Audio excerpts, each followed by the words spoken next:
Two, one. Welcome, Husker Extra 2-minute drill special Saturday edition.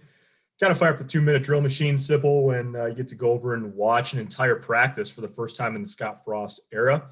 Spent a couple hours over there this afternoon, Saturday afternoon. Now it's 5:23 p.m. Settling in to write about what we saw for the most part. It's funny because there's no like grand takeaways from like one. There's no sweeping conclusions you can draw about a season or anything from one practice. At the same time, like pretty much everything is interesting too when you don't see a lot of it. So where does your mind go first, Sipple, when you think about what we watched from the North Stadium bleachers this afternoon? My mind goes to when we talked to Frost in January.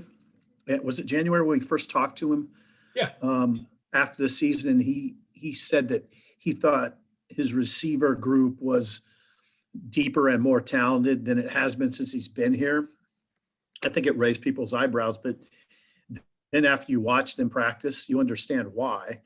They're really, I'm not saying they're the most impressive position group physically, because I think that secondary would have something to say about that. Mm-hmm. But it's pretty, I mean, they've really upgraded in terms of size and athleticism at receiver. And we're talking about, I'm saying the name first, Omar Manning, Yep. Xavier Betts, Toure, Oliver Martin. I wouldn't leave out Levi Falk.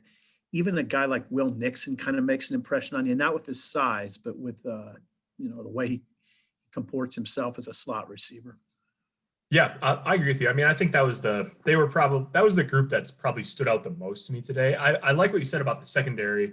There's so many guys on defense that we know the names, right? That are going to have a big say in the 2021 season. Some of them we saw out there today. Some of them we didn't. I mean, Ben Stilley was there, but we know he's out. He's out for the spring. He's limited, So, but among the young guys that got work, you see the number one defense out there, and you see guys like Javen Wright and Isaac Gifford cycling in the JoJo Domann spot, sort of. And then you look. It's interesting watching from the end zone. You see the number two secondary, where you've got Braxton Clark and Nadab Joseph at the corners, and you've got Miles Farmer and Noah Pola-Gates at safety, and it looks really good. Now, the results weren't always perfect. We saw some of those guys get beat. We saw some of the number one guys get beat, but we also saw them make their fair share of plays. So the guy there's a couple guys that I thought really stood out, and guys that just sort of catch your attention naturally. Oliver Martin, for me, I thought he made a bunch of plays. And Chris Kolarevic on defense was in the middle of a lot of things. I think Nebraska fans are going to be interested in how that inside linebacker position shapes up, and I think Kolarevic, the graduate transfer from Northern Iowa, is going to have be a factor in that. But you can't. I mean, Sybil, it's like you said. I mean, when you watch when you watch Samori Toure and Omar Manning line up on the same side, sort of stacked, or slot and slightly out, it just looks a little bit different than it has in past years. And again, it's April 17th. That means very little in terms of what is actually going to happen this fall. But I thought there's definitely some interesting things. What'd you make of the quarterback play?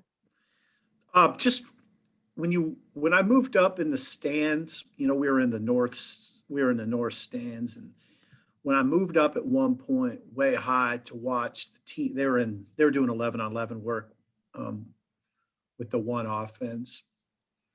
And Adrian cut loose on a run, and yeah, I mean, he's fast now. I mean, Adrian, when they say he looks a step faster and he's leaner and all that, that's not just talk. I mean, he looked really good running the ball. You know how I feel about that. I don't think he should be the guy doing it all the time, but I also understand how it'd be tempting not to run him. Right. Yeah. The other quarterbacks, I'll tell you what, the ball really does pop off Harburg's hand. He spins it really well. Heinrich Haarberg spins the ball really well. He's a natural thrower. You can kind of see what the coaching staff's talking about when they like the way Smothers makes quick decisions and they like Haarberg's arm. And those are definitely things that you can tell watching practice from both of them.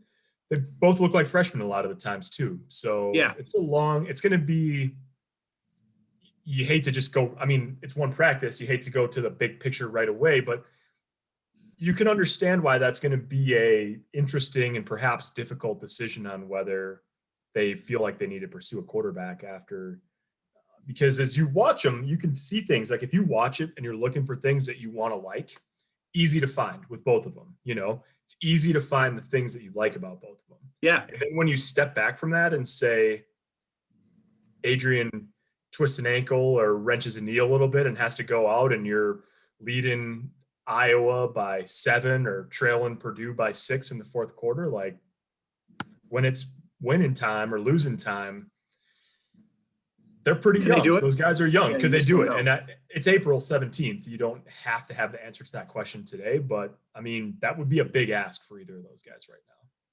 I'd say the play of the day that I thought the most impressive physical play of the day was Javin Wright going up to snare a deep pass one-handed, hauling in an interception with his right hand. You can see, and you can just see why they like him, why he gets why.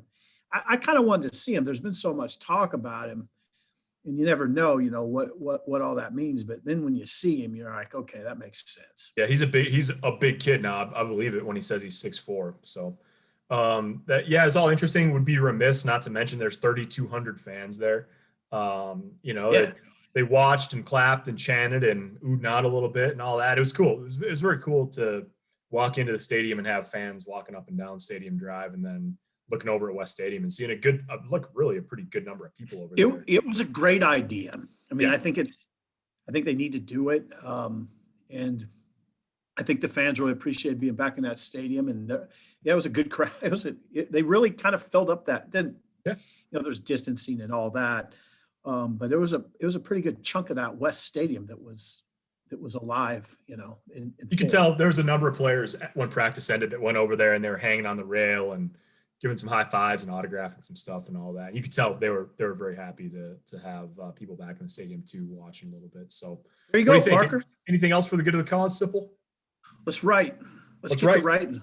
Tons of stuff. There's already a gallery. Fran and Ken did a great job shooting over there. Check that at HuskerAction.com. Got a little bit of video and a lot of written words coming too. So check HuskerAction.com for all the latest, and thanks for watching.